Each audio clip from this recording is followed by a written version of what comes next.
Right now, you can feel the weight of your own body pressing into whatever you're sitting on. That pressure is real. The light hitting your eyes is real. Nothing has ever given you reason to doubt it. Now here's the part that should bother you. On the 5th of April, 2016, 5 of the most decorated thinkers alive sat on a stage at the American Museum of Natural History, while Neil deGrasse Tyson went down the row and asked each of them what the odds were that all of this that chair, the sun, the entire observable universe, is a program running on someone else's machine. Nobody laughed. A Harvard physicist said effectively 0. A philosopher from NYU said 42%. And Tyson, the man moderating, put it at 50-50 that our whole existence is a file on somebody's hard drive. But the question that night was never really whether the universe is a simulation. The one underneath it is far worse. If it is a program, somebody wrote it, and there is no reason on earth to assume that somebody was human. For several days I went through the papers, the transcripts, and the furious debunks, and what I found raises far more questions than it answers. To understand why serious people take this seriously, you have to know the idea is far older than computers. 23 centuries ago, the Chinese philosopher Zhuangzi woke from a dream of being a butterfly and could no longer tell whether he was a man who had dreamed he was a butterfly or a butterfly dreaming he was a man. In 1641, René Descartes imagined an evil genius devoting its whole existence to deceiving him, so that the heavens, the earth, colours and figures were nothing but illusions. But it was a German engineer who dragged it into the machine age. In 1969, Konrad Zuse, the man who built the world's first programmable computer, published a book called Rechnender Raum, Calculating Space, proposing that the universe is not described by computation but literally is one. The MIT computer scientist Edward Fredkin put it in a line that still gives people chills. The computer is not made of the air flowing in the simulated wind tunnel. The computer is somewhere else. And in September 1977, the science fiction writer Philip K. Dick stood in front of an audience in Metz, France, and told them flatly that we are living in a computer-programmed reality, and the only clue we ever get is when some variable is changed. That was 22 years before The Matrix. What none of them had was mathematics. That arrived in 2003, because here is the accepted, sanitized version, the one you'd get from any philosophy department on Earth. In 2003, an Oxford philosopher named Nick Bostrom published a paper in the Philosophical Quarterly titled, "Are You Living in a Computer Simulation?" And he did not claim we are. What he laid out was a trilemma, a fork with 3 prongs, at least one of which has to be true. Either almost every civilization destroys itself before it gets powerful enough to simulate its own ancestors, or such civilizations exist and almost none of them ever bother, or very nearly everyone with experiences like yours is already inside one. That's the whole argument. Bostrom himself refrains from giving a number, calls the people making confident claims about it overconfident, and says you can accept the argument while rejecting the conclusion entirely. It is a careful, modest piece of philosophy, and it held that shape for exactly 13 years. Because on the 1st of June, 2016, at a tech conference in California, an audience member asked Elon Musk about it, and the calm version died on the spot. 40 years ago, Musk said, "We had Pong, 2 rectangles and a dot. Now we have photorealistic 3D worlds with millions of people inside them, getting better every year. Assume any rate of improvement at all, and the games become indistinguishable from reality, running on billions of machines. Therefore," he concluded, "the odds that we're in base reality is 1 in billions." Then he looked at his interviewer and said, "Tell me what's wrong with that argument." 2 years later, asked if he was joking, he said he was not. And that's when the physicists started looking for fingerprints. In October 2012, 3 researchers at the University of Washington's Silas Bean, Zohre Davoudi and Martin Savage, published a paper called Constraints on the Universe as a Numerical Simulation. Their logic was disturbingly practical. When physicists simulate the forces inside an atomic nucleus, the only way to do it is to chop space and time into a rigid cubic grid. So they asked what that grid would leave behind if our universe were run the same way. The answer was a scar in the sky.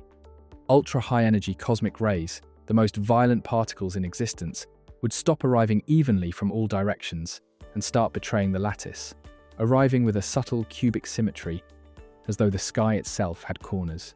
Savage's verdict was blunt. This is the first testable signature of such an idea. But even that isn't where things get strange. A second fingerprint had already turned up somewhere nobody was looking for one. James Gates Jr. is not a fringe figure. He holds the National Medal of Science, sits in the National Academy of Sciences, and served on President Obama's Council of Science Advisors.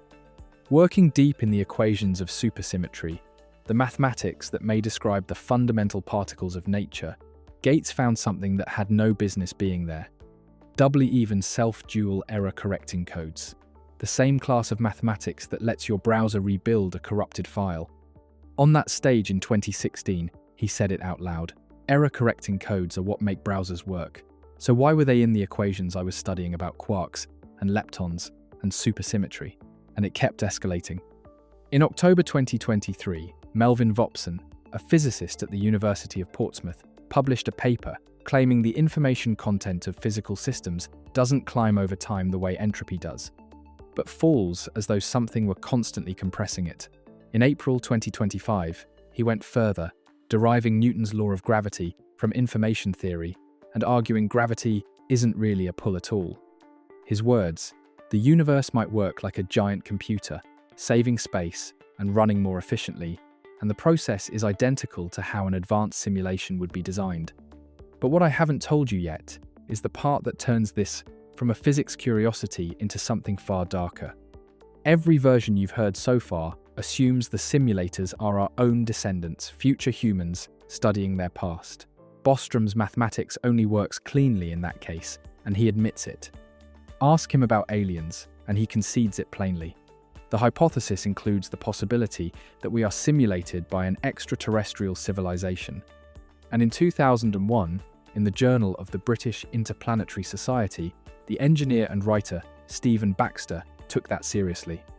He called it the planetarium hypothesis, and it answered the oldest question in astronomy: if the universe is so vast, why does it look so utterly empty?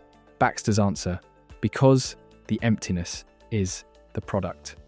We are inside a virtual reality planetarium built by something already out there, and the silence overhead is a painted backdrop engineered to convince us we're alone. And a planetarium has a budget. A fake sky only stays consistent for a species confined to a small enough volume, spread out far enough, and the rendering fails. Which raises the question of why every road out of here happens to be blocked, and why the speed of light is a ceiling nothing can cross. In 2019, the philosopher Preston Green took this to its conclusion in the New York Times, arguing that scientists must never run these experiments at all. His reasoning was clinical. If the subjects of an experiment work out that they're in an experiment, the data is contaminated, and contaminated experiments get terminated. Bostrom himself had already listed simulation shutdown as a way our species could end. So let's build the strongest case we can. Gates's error-correcting codes really are in those equations. Bean and Savage really did design a test. Bostrom's trilemma has stood for over 20 years, without anyone breaking it. In 2020, the Columbia astronomer David Kipping ran the whole thing through formal Bayesian analysis and found the odds we're simulated come out at just under 50%, a coin flip, weighted very slightly toward you being real. But here's the part of his result nobody quotes. The day humanity builds one conscious simulation, the odds don't shift a little. They collapse, from a coin flip to almost certainly not real. And when David Chalmers was pressed that night for the argument that settles it, he gave the only honest answer available. There's not going to be conclusive proof we're not in a simulation, because any evidence we could ever get could itself be simulated.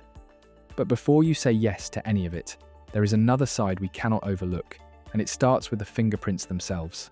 Bean's cosmic ray test has been available for 14 years. It has never once returned a positive. The Pierre Auger Observatory did find an anisotropy in ultra-high energy cosmic rays, but it's a simple dipole pointing away from our galaxy, and the collaboration concluded it comes from the distribution of distant galaxies. The cubic signature has never appeared. Worse, the authors admitted their test only works if the simulators happen to use the exact crude algorithm that physicists in Seattle were using in 2012. Use a better one, and the fingerprint vanishes. Meanwhile, the two experiments that actually went hunting for the pixels of space-time, Fermilab's holometer and ESA's integral satellite, both came back empty. And Gates? When Tyson asked him for a number that night, the man who found the codes said 1%. In his own writing, he warned that the same mathematics, turning up in two places, doesn't mean the places are related. Pi appears in circles and in populations, and populations are not circles. Then there's the physicist Sabine Hossenfelder, pressing the problem nobody in this field wants to answer.